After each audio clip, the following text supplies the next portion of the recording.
प्यारे दोस्तों नमस्ते। आइए हम सुनते हैं एक और रोचक कहानी। कहानी शुरू करने से पहले आप मेरे YouTube चैनल पर नए हो तो मेरे YouTube चैनल को सब्सक्राइब जरूर करें। आइए कहानी की शुरुआत करते हैं। भगवान शंकर गहन तपस्या में लीन होने के लिए जाने लगे। तब उन्होंने नंदी को आदेश दिया, नंदी, मैं तपस्या करने के लिए बैठ रहा हूँ। मैं तुझे एक जिम्मेदारी सौंप रहा हूँ। जब तक मैं तपस्या करूँ तब तक मेरी तपस्या में कोई भी समस्या ना हो। इस बात का तुम्हें जरूर ध्यान रखना है। तुझे मेरे पास बैठकर पूरा पहरा देना होगा। यह बात सुनकर नंदी बोला, आप निश्चिंत रहिए प्रभु। मेरे होते हुए कोई भी आपकी तपस्या पे विघ्न नहीं डाल सकता। मैं चौकन्ना रहकर पहरा दूंगा। आप आराम से तपस्या करिए। आपका ये सेवक यही बेटा है। इसके बाद भगवान शंकर तपस्या करने के लिए बैठ जाते हैं और इधर नंदी पूरी भक्ति और निष्ठा के साथ उनके आदेश का पालन करते हैं। नंदी वहीं पर पहरा दे रहे थे ताकि कोई भी आवाज या शोर भगवान शंकर को परेशान ना कर सके। और एक तरफ माता दुर्गा का मन धरती लोक पर भ्रमण करने का हो रहा था। तभी माता की सवारी शेर बोलता है, माता, हमें धरती लोक पर कब जाना है? माता बोलती हैं, अभी तो हमारे बहुत काम हैं, लेकिन कल प्रातः ही हमें जल्दी धरती लोक पर भ्रमण करने के लिए जाना है। लेकिन धरती लोक पर जाने से पहले मुझे महादेव और बाकी सभी देवताओं से मिलना है। पहले महादेव जी के पास चलते हैं। शेर बोलता है, चलिए माता, हम महादेव जी से मिलकर आते हैं। माँ दुर्गा बोलती हैं, तुम एक काम करो, जब तक तुम महादेव को मेरे आने का संदेश दो तब तक मैं देवी लक्ष्मी से थोड़ा काम है। मैं उनसे भेंट करके उनके पश्चात कैलाश पर पहुंचती हूँ। जो आज्ञा माता, मैं महादेव को आपके आने की सूचना दे देता हूँ। माँ दुर्गा ने अपनी सवारी शेर को महादेव के पास अपने आने की सूचना देकर भेज दिया और वो स्वयं माता लक्ष्मी से मिलने चली गई। और इधर माँ दुर्गा माता लक्ष्मी से बातचीत कर रही थी और उधर उनका शेर कैलाश पर्वत के पास पहुंच गया था।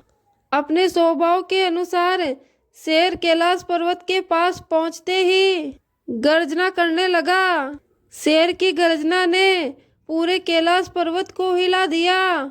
उसकी यह गर्जना नंदी के कानों तक पहुंची, जो भगवान शंकर के समक्ष पहरा दे रहे थे। नंदी बोलता है, ये गर्जना कैसी? ये कौन दहाड़ रहा है?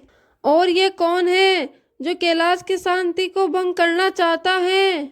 भगवान शंकर की तपस्या में विघ्न डालने की हिम्मत कोई कैसे कर सकता है? उतने में नंदी वहां से चला जाता है। अच्छा, तो तुम हो वो शेर जो गर्जना कर रहा है। अब अपनी गर्जना करना बंद करो। ये भगवान शंकर की तपस्या का समय ये है। शेर बोला, मुझे भगवान शिव से मिलना है। मैं अपनी गर्जना से उन्हें आने का संदेश दे रहा हूँ। और तुम कौन हो मुझे गर्जना करने से रोकने वाले? मेरे रास्ते से हट जाओ, मुझे महादेव से मिलना है।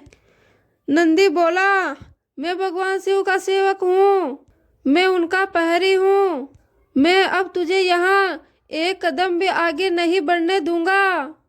नंदी की ये बातें सुनकर शेर भी अब क्रोध में आ गया।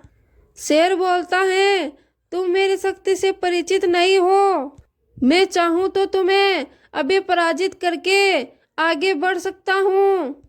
मैं माँ दुर्गा का वाहन हूँ।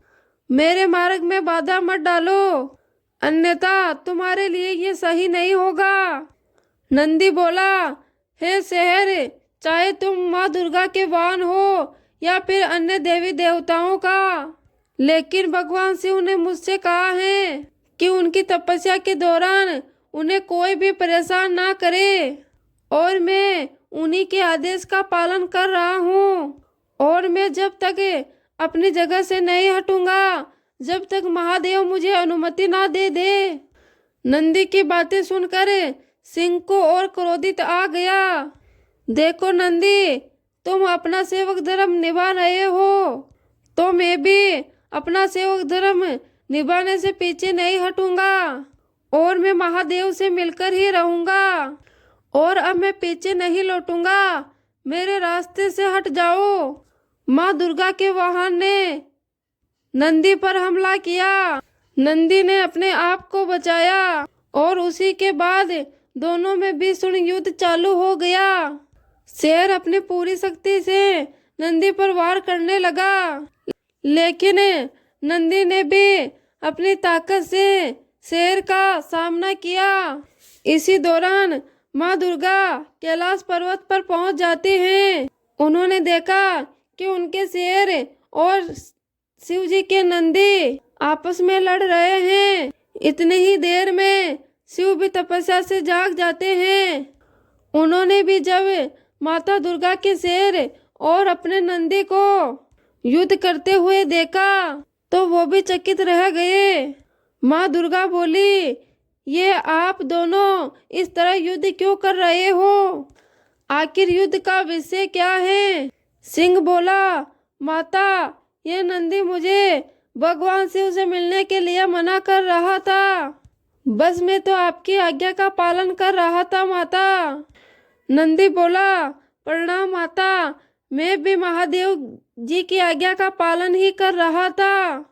मुझे महादेव ने आज्ञा दी थी कि जब तक वो तपस्या से ना जागे तब तक मैं उनसे किसी को भी मिलने की अनुमति ना दूं। सिंह बोला, मैं भी तो माँ दुर्गा की आज्ञा का पालन ही कर रहा था। मुझे माँ दुर्गा ने उनके आने की सूचना लेकर महादेव जी के पास भेजा था, किंतु तूने मेरी बात को सुना ही नहीं। नंदी बोला, क्षमा कीजिए माता, मुझे जो सही लगा मैंने वो ही किया। माँ दुर्गा बोली, हे नंदी, आपने बिल्कुल सही किया। आपने तो अपना सेवक धर्म निभाया है, और यह सिंह, आप भी मेरे परम सेवक हो, इसलिए आपने भी अपना सेवक धर्म निभाया है। यहाँ पर किसी की भी गलती नहीं है। आप दोनों तो अपना अपना कर्तव्य निभा रहे थे। यह बात सुनकर शिव जी बोले, देवी दुर्गा, आप सत्य बात कह रही हो। नंदी और सिंह ने दोनों ही भली भांति से अपना सेवक धर्म निभाया है। मैं नंदी और सिंह दोनों के साहस को देखकर अति प्रसन्न हूँ।